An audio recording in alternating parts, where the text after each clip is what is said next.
Vamos lá, people. Agora vamos aprender um pouquinho aí sobre a fatoração. Essa aula aqui é importante, hein? Ó, essa aula aqui vale um joinha, como diz o outro lá, né? Seguinte, galerinha, fatoração. O que é fatoração, né? Bom, fatoração. Vamos lá. Com certeza, lembra a palavra fator.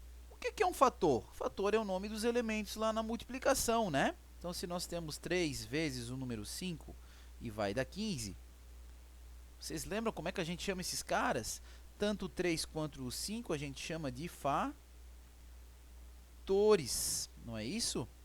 E o 15 é o meu produto, né? É o meu produto. Oh, letra bonita, tá? Então, o seguinte, a fatoração ele é um processo, né, que a gente faz o quê? A gente pega um número e a gente decompõe, a gente faz uma decomposição como? A gente transforma esse número em um produto de fatores primos, tá? Como se eu pegasse o 15 e transformasse ele em 3 vezes o 5.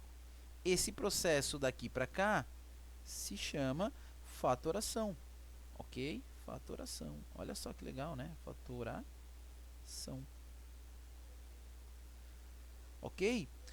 Tá, mas aí o professor falou sobre os números primos. E se o número é primo? Bom, se o número é primo, eu não consigo decompor um número que é primo.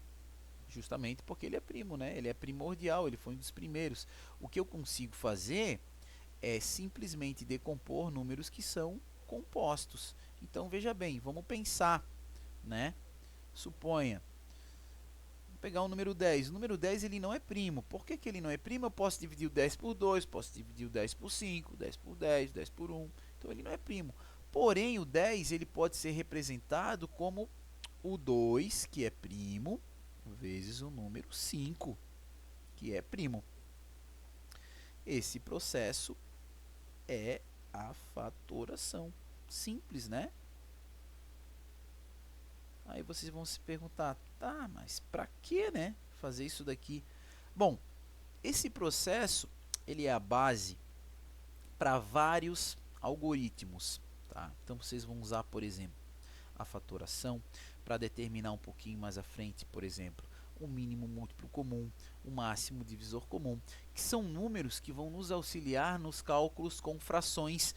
Por exemplo, eu posso determinar uma raiz quadrada, uma raiz cúbica, utilizando fatoração, tá? E um pouco mais à frente, bem mais à frente, quando a gente já tiver lá na álgebra, a gente também vai utilizar a fatoração, uma fatoração algébrica, uma fatoração que vai conter letras também, para fazer cálculos, né, para a gente conseguir simplificar expressões, né, e esse tipo de ação ele vai estar diretamente ligado nesse conceito que é o conceito de fatoração, ok? Então vou pegar um outro exemplo. Talvez você pode fazer a seguinte pergunta: tá, mas qualquer número eu consigo fatorar? Qualquer número, né? Ah, sei lá, vou pegar o 40. Puxa vida, o 40. Bom, tu vai pensar. Pense em dois números que vai dar 40. Então, você pode pensar no número 4 vezes 10, professor. 4 vezes 10 vai dar 40. Ah, acabei de fatorar. Não, tu não fatorou, porque esses fatores eles não são primos. Tu escreveu como um produto, mas ainda não como produto de fatores primos. Mas se tu pensar no 4, né? Se tu pensar no 4, deixa eu apagar aqui, colocar não. Se tu pensar no 4, o 4 ele é o 2 vezes o 2.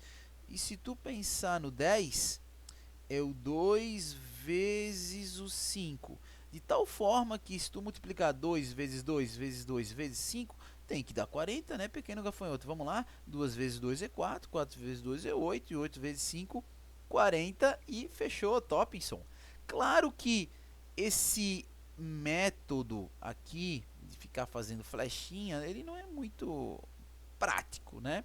Então existe uma forma mais prática, uma forma mais arrojada de nós estarmos praticando a fatoração. Então vou fazer alguns exemplos com vocês, a ideia é que vocês pratiquem em casa, claro. Passei muitas atividades como essa em aula, né? Então aqui a ideia desses vídeos é mais um resumo, né? Bom, eu vou inventar uns números aqui, eu vou pegar, sei lá, vou pegar uns números aqui. Suponha que eu queira fatorar o... Então, pegar um exemplo aqui de fatoração. Suponha que eu queira fatorar o 180, brother. Pô, professor, 180 é grande não, tranquilo. Então, qual que é a ideia da fatoração? Fazer um traço ao lado do número e a gente vai começar a executar as divisões, ok? Então, aqui embaixo a gente sempre vai colocar o resultado da divisão e aqui a gente vai colocar o número que nós estamos dividindo. Aqui só pode aparecer número primo, só pode aparecer número primo. Então, claro, a gente vai começar pelo menor número primo que existe. Lembra lá o conjunto dos primos, quem são? O 2, o 3, o 5, o 7, o 11 e vida que segue, né? Temos vários. Então a gente vai começar primeiro pelo 2 e verificar se esse número é divisível pelo 2. A gente sabe que o critério de divisibilidade do número 2 é o número separa, então ele é divisível. Então vou dividir por 2. E embaixo eu vou colocar o resultado. 180 dividido por 2 é 90. E vou verificar se ele ainda é divisível por 2. Sim, ele é par. Eu sei que muitos de vocês vão querer dividir para 5 ou querer dividir para 10, tá? Bom, 5 é primo, até poderia estar aqui, porque a gente está vendo o critério de divisibilidade, né? Mas eu vou dar uma dica para vocês. Para que tenha organização na fatoração, comecem sempre do menor para o maior, tá? Isso vai ajudar vocês, tá? Então, 90 dá por 2? Ainda dá, professor. Então, eu vou dividir. Então, agora eu tenho 45. Puxa vida, o 45 não dá mais de dividir pelo 2, então eu vou tentar pelo 3. Qual que é o critério do 3 mesmo? A soma dos algarismos, né? Se eu somar 4 mais 5 dá 9. Eu tenho 9 lá na tabuada do 3. Então, o 45 ele é divisível pelo 3. Logo, vou executar a divisão. 45 dividido por 3 é 15. Tá lá. Ok? Depois vocês vão pegar uma prática legal aqui. Vou continuar pelo 3 ainda. O 15 é divisível pelo 3? Sim. Então, divide. 15 dividido por 3 dá 5. 5 é primo, só dá por ele mesmo. Acabamos de efetuar a fatoração. A gente ainda pode escrever esse número, tá? Aqui mais para o sexto ano, tá? A gente pode escrever esse número na forma de potência, como 2 ao quadrado vezes o 3 ao quadrado vezes o 5. Por quê, professor? Então, veja bem, o expoente tem a ver com a quantidade de vezes aqui que o número repete, né? O 2 repetiu 2 vezes, por isso que tem o 2 em cima. O 3 repetiu 2 vezes, por isso que tem. O 1 só repetiu uma vez, então existe um 1 aqui que a gente não escreve, ok? Então fica aí a dica, vamos para mais um exemplo aqui. Vou forçar amizade, vamos pegar aqui um... Pô, brother, assim, deve pegar um 600, pode ser? Vamos simplificar o 600. Desculpa, simplificar não, fatorar o 600. Então a gente começa... Esse traço ficou pequeno, hein? Começamos dividindo pelo 2. Puxa vida, metade de 600 é 300. Sempre vai simplificando, né? Metade de 300, 150. 150 tem metade? Tem, vou dividir por 2. 75. 75 não dá mais por 2. Alguns vão dizer, dá por 5. Eu sei, só que antes eu vou testar pelo 3. 7 mais 5 dá 12. Então dá de dividir por 3. Eu vou fazer essa divisão. 75 dividido por 3 vai dar 25. Ok? Gente, se você não tem prática nessa divisão, se isso aqui está sendo rápido para você, você pega um rascunho e executa essa divisão. 75, vou dividir para o 3. O 3 cabe 2 vezes dentro desse cara aqui, que vai dar 6. Sobra 1. Baixo 5, que vai dar o 5, que vai dar o 15. E zerou, opa, 25. Esse número é o que eu coloco aqui. 25. Esse 25 veio daqui. Eu garanto para vocês que fazendo alguns exercícios desses aqui, daqui a pouco vocês vão ver que começa a se repetir e a gente cria uma certa prática, tá?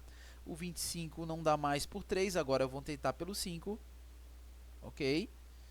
E vai dar 5 e depois fechou. 5 ao quadrado, 1. Então, esse número ele é igual a 2 elevado ao cubo, porque eu tenho 1, 2, 3, vezes o 3, não, vezes o 5 ao quadrado. Lembrando que para o quinto ano, a gente não cobra essa parte aqui de potência, mas se você é do quinto ano e está vendo isso aqui, você viu que não tem nada de difícil, né? Então, essa aí é a ideia da fatoração, tá? Vocês podem escolher qualquer número aleatório aí, começar a fatorar. Esse processo é bem importante para as próximas aulas, para o conteúdo que a gente vai ver depois. Beleza, turminha? Valeu, abração do Creuso!